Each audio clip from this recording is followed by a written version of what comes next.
Hey, how's it going? Today is 1st of January, Monday, 13. We're gonna be taking a look at the market and some of the developments and what's happening.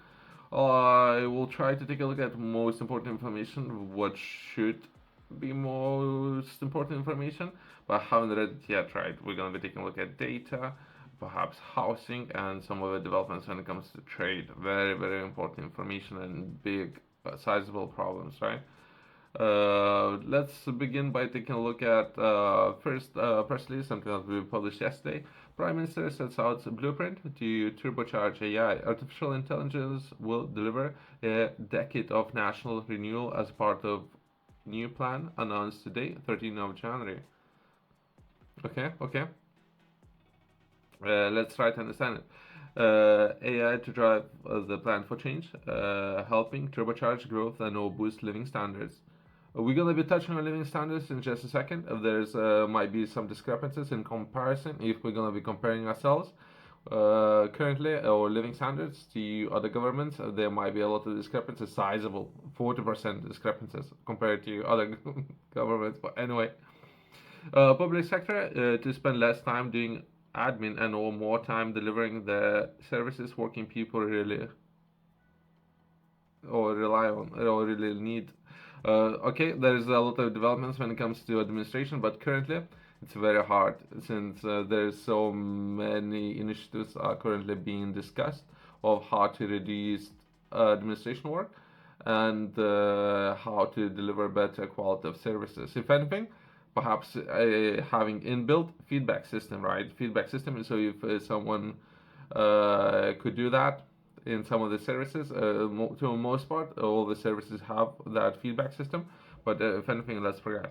Dedicated AI growth zones to spend or speed up planning for AI infrastructure. Of course, that will be important. If anything, UK should have better data protection laws or systems. As of now, I don't think UK have very strong data protection. But anyway, uh, 14 billion and or 13.2 thousand jobs committed by private leading tech firms, allowing AI action plan. Okay. As of now, perhaps there should be more firms based in the UK, and that's a part of perhaps introducing more regulations, right? Making it harder. But anyway, data protection will be important, but tech firms most likely we're taking a look at overseas tech firms, right?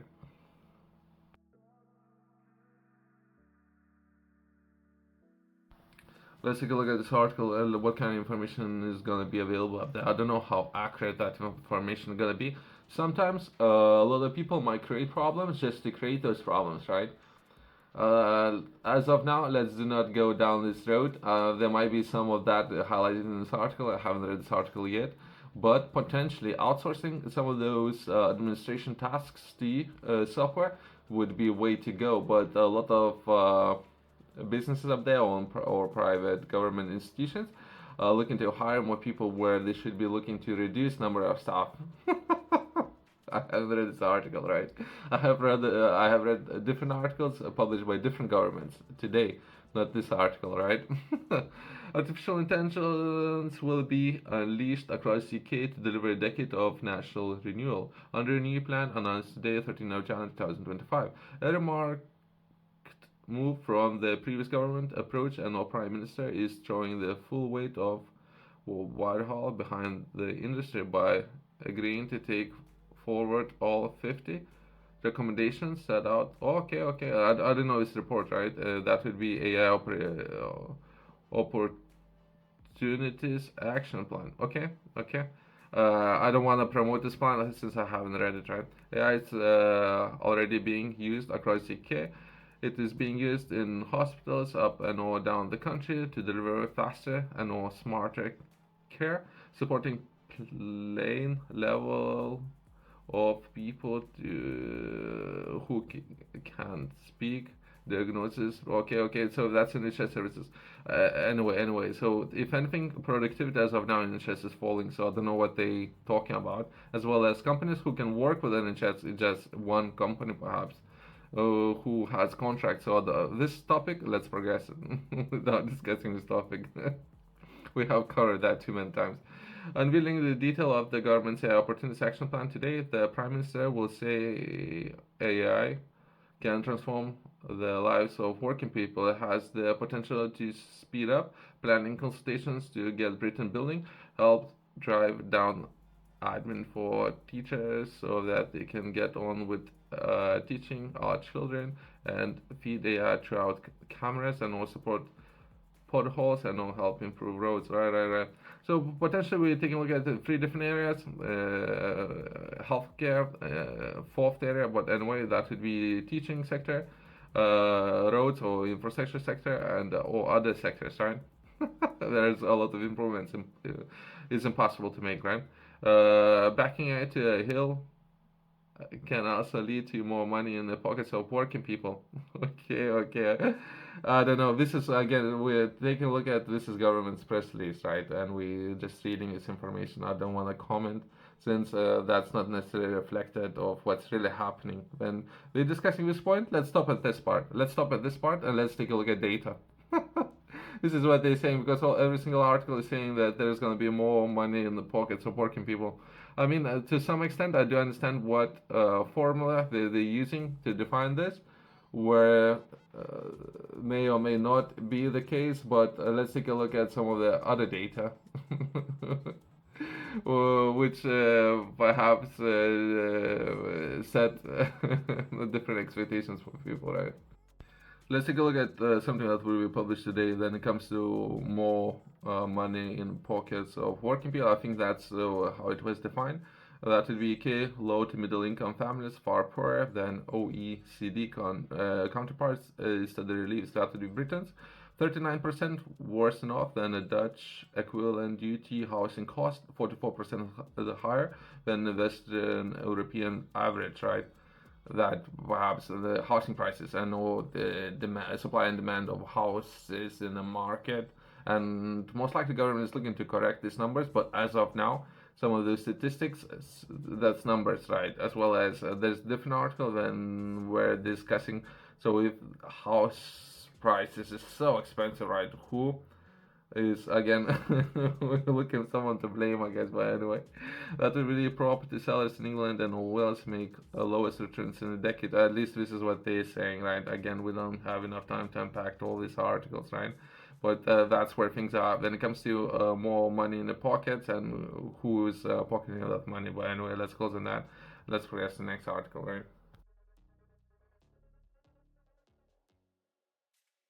If some of the people out there are looking to take action when it comes to establishing your own business and or taking on some of the tasks that we are discussing, so it's not necessarily just us criticizing everyone. There's a different processes how you can start your company and address some of these issues when it comes to you cost, right? If and or you can pick some of the sectors and solve some of the problems, right? And after you did that, you can take part when it comes to receiving an award for the hard work that you have completed. There is a contact information, and if it's something you are self interested in, this information will be published today. Perhaps some of those achievements and some of those achievements that how your efforts to be recognized, and you can receive reward for hard work that you are doing, right? Let's progress. Let's take a look at the next article. Let's take a look at the next article. That would be potential new smart data scheme to drive innovation and support consumers in the energy markets. So that's the data and how that data would be used, I guess. A smart data scheme could give people greater control over their energy use and will help save more on bills. Okay, let's read it. Let's read it and let's try to understand that energy bills would be important and perhaps something many people can start preparing for next heating season, right? Households could make more informed choices about their energy use throughout the new smart data schemes. Consumers will get access to tailored support to explore lower carbon tariffs, switch suppliers on, compare prices more easily, helping to drive clean power by 2030, and boosting Britain's growing data economy. Okay, okay. If actually, if a statement is true, UK should have more control of that data. Okay. If they actually would like to mine data, control data, keep control and or keep all the data within UK instead of freely sharing that data with everyone. But anyway, call for evidence will gather industry and stakeholders' views on how the potential scheme can be implemented. Okay, let's try to understand it. That to be consumers get greater control over the energy usage and will save money on their bills under plans for energy smart data schemes. Okay, so first of all, there might be businesses. I don't know any of these businesses. I don't know any of these companies. I'm just taking a look at the government's press release. There might be a lot of things going on in this article, right? If anything, there is a scheme. Perhaps we can take part, and from there, perhaps we can come back and explore within the next 4 months if they actually achieve what they set to achieve, right? Usually, a company is not setting out things to lose money. Why a company would do anything to lose money? Usually, companies do things to earn more money. With that in mind, smart data is the process of securing sharing customer data, such as information on their energy consumption, and within the business known as I'll progress the other nodes initiative. These third-party providers then use the data, which is only shared at the customer request, to provide customers with I don't think our attention should be here, other than perhaps there's better ways of solving this problem, right? Other than most likely data sharing, right? Let's take a look at the next article and let's close this down what will be important, right? Let's take a look at the next article, what would be important in particular when it comes to some of the comparisons that we had was previously we were taking a look at the subject, that would be how much in this case US would be able to build in comparison to China. Some of the numbers, I don't know how accurate these numbers were, would be US might be able to build one. At the same time, China would be able to build more than 200 ships, right? 260 something, but I can't remember the exact numbers, right? We were taking a look at some of that data previously. Shipbuilding overall trade would be important since how much of the goods are moved by the sea, and percentage wise can go by volume, can go 90-95% of all physical goods and how these goods are being shipped. And perhaps someone is recognizing need. Anyway, I haven't read it. That would be U.S. current administration has concluded that China, okay, uses unfair policies and all practices to dominate the global maritime, logistics, and or shipbuilding sector. Three sources familiar with the results on the months-long trade investigation told some of those press companies. U.S. trade, okay, there might be initiative. Okay, there might be a name. Launched the probe in April 2024, and the request of United Steel Workers and all four other U.S. union under Section 301 on the Trades Act 1974, which allowed U.S. to penalize foreign countries that engage in act that unjustifiably or unreasonably or burden U.S. commerce. Sure. Sure, there might be some of the laws. I was taking a look at some initiatives of what and how some of those governments are interested in governing themselves, right? So that would be how UK, or not UK, US, would be able to ship goods only using their own built ships and all. I believe that might be a case. And more of the operations should be done using their own fleets, right? Not necessarily outsourcing some of those services to other fleets. But I believe there might be a case here.